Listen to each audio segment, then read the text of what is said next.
السلام علیکم ورحمۃ اللہ وبرکاتہ۔ آج ہم سورہ نساء پارہ نمبر 5 کی آیت نمبر 143 اور 144 کی تفسیر اور لفظی ترجمہ کریں گے انشاءاللہ تعالی۔ اعوذ باللہ من الشیطان الرجیم، بسم اللہ الرحمن الرحیم۔ مذبذبین بین ذلک لا الہ هؤلاء ولا إله هؤلاء ومن يضلل الله فلن تجد له سبيلا يا أيها الذين آمنوا لا تتخذوا الكافرين أولياء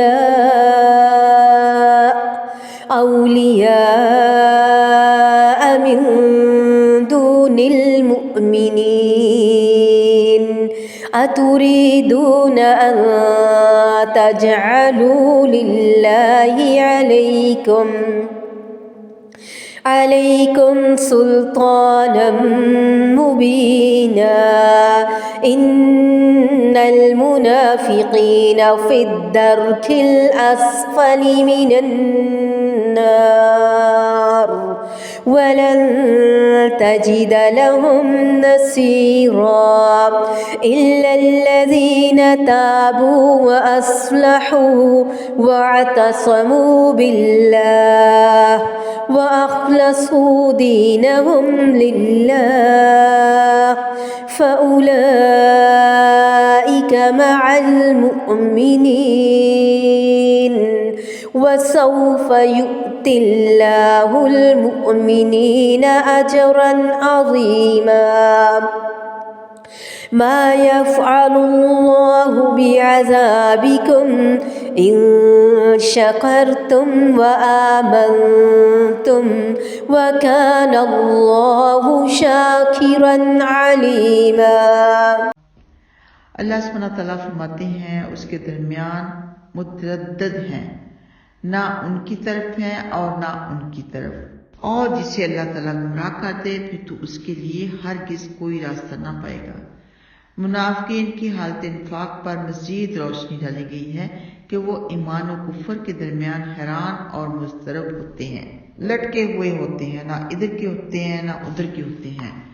کافروں کے پاس جاتے ہیں تو ان کے ساتھ، اور مومنوں کے پاس آتے ہیں تو ان کے ساتھ دوستی اور تعلق کا اظہار کرتے ہیں۔ ظاہراً و باطناً نہ وہ کافروں کے ساتھ ہیں نہ مسلمانوں کے ساتھ ہیں، ظاہر ان کا مسلمانوں کے ساتھ ہے تو باطن کافروں کے ساتھ، اور بعض منافقین تو کفر و ایمان کے درمیان متحیر اور تذبذب ہی کا شکار رہتے ہیں۔ سیدنا عبداللہ بن عمر رضی اللہ تعالیٰ عنہما بیان کرتے ہیں کہ رسول اللہ صلی اللہ علیہ وآلہ وسلم نے فرمایا، منافق کی مثال اس بکری کی سی ہے جو دو ریوڑوں کے درمیان ماری ماری پھرتی ہے، کبھی اس ریوڑ کی طرف آتی ہے اور کبھی اس ریوڑ کی طرف، اور نہیں جانتی کہ ان دونوں میں سے کس کے پیچھے لگے۔ یہ مسلم میں موجود ہے۔ اللہ تعالیٰ فرماتے ہیں کہ وَمَن يُضْلِلِ اللَّهُ فَلَن تَجِدَ لَهُ سَبِيلًا، یعنی جو شخص سب کچھ جاننے اور سمجھنے کے باوجود خود گمراہی میں پڑا ہوا ہو اور باطل پرستی کی طرف راغب ہو تو اسے راہ راست پر لانے کے لیے کوئی انسانی نصیحت اور کوئی کوشش کارگر نہیں ہو سکتی، بلکہ وہ تو اللہ تعالیٰ کی طرف سے دی ہوئی سزا کے طور پر گمراہی اور باطل پرستی میں پختہ سے پختہ تر ہوتا چلا جائے گا۔ یعنی گمراہ ہونا، باطل پرست ہونا ان کی سزا ہے۔ جو کوئی جس طرف جانا چاہتا ہے اللہ سبحانہ تعالیٰ اس کو اسی طرف دھکیل دیتے ہیں۔ اللہم لا تجعلنا منہم۔ اگلی آیت میں فرمایا، اے لوگو جو ایمان لائے ہو، ایمان والوں کو چھوڑ کر کافروں کو دوست مت بناؤ۔ کیا تم چاہتے ہو کہ اللہ کے لیے اپنے خلاف ایک واضح حجت بنا لو؟ اللہ تعالیٰ نے اپنے مومن بندوں کو اس بات سے منع فرمایا ہے کہ وہ مومنوں کی بجائے کافروں کو دوست نہ بنائیں، نہ ان کی صحبت و رفاقت اختیار کریں، ان کی ہمدردی اور خیر خواہی نہ کریں، ان سے محبت کے تعلقات استوار نہ کریں، اور مومنوں کے خفیہ حالات ان سے بیان نہ کریں۔ آگے فرمایا کہ اگر تم لوگ ایسا کرو گے تو اپنے خلاف اللہ کے نزدیک ایک واضح حجت قائم کرو گے اور عذاب کے مستحق بنو گے۔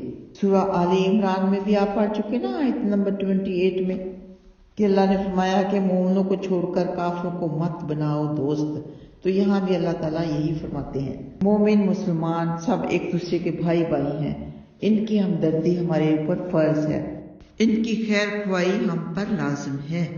ویسے بھی نیک لوگوں کی صحبت میں بیٹھنا ہمارے لیے خیر و برکت ہوتا ہے، ہمیں نصیحت ملتی ہے، جیسے لوگوں میں بیٹھیں گے ویسے ہی ہو جائیں گے، اس لیے نیک لوگوں میں بیٹھنا چاہیے، اچھے لوگوں میں بیٹھنا چاہیے۔ سیدنا ابو موسیٰ اشعری رضی اللہ تعالیٰ عنہ بیان کرتے ہیں کہ بے شک نبی اکرم صلی اللہ علیہ وآلہ وسلم نے فرمایا، نیک ساتھی اور برے ساتھی کی مثال ایسی ہے جیسے کستوری اٹھانے والا اور آگ کی بھٹی دھونکنے والا۔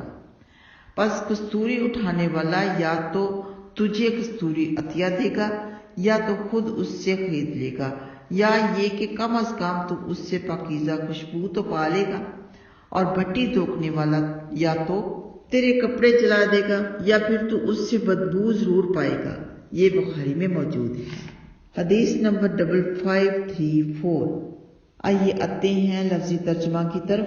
مذبذبین سبت زبزب میں ڈالے ہوئے مطرود ہیں، بین ذالک اس کے درمیان، لا نہیں، الی ہؤلاء ان مومنوں کی طرف، ولا اور نہ ہی الی ہؤلاء ان کافروں کی طرف، ومن اور جس سے یضلل اللہ گمراہ کر دے اللہ تعالیٰ، فلن ہرگز نہیں، تجد آپ پائیں گے لاہو اس کے لیے سبیلا کوئی راستہ۔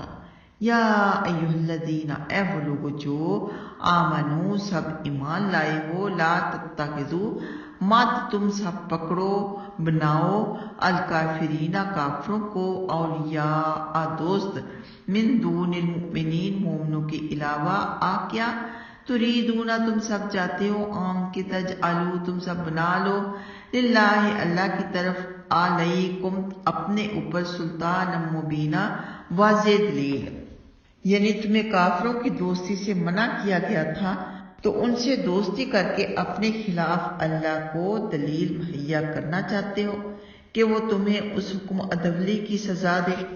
اللہم اہدنا الصراط المستقیم، آمین۔ السلام علیکم ورحمۃ اللہ وبرکاتہ۔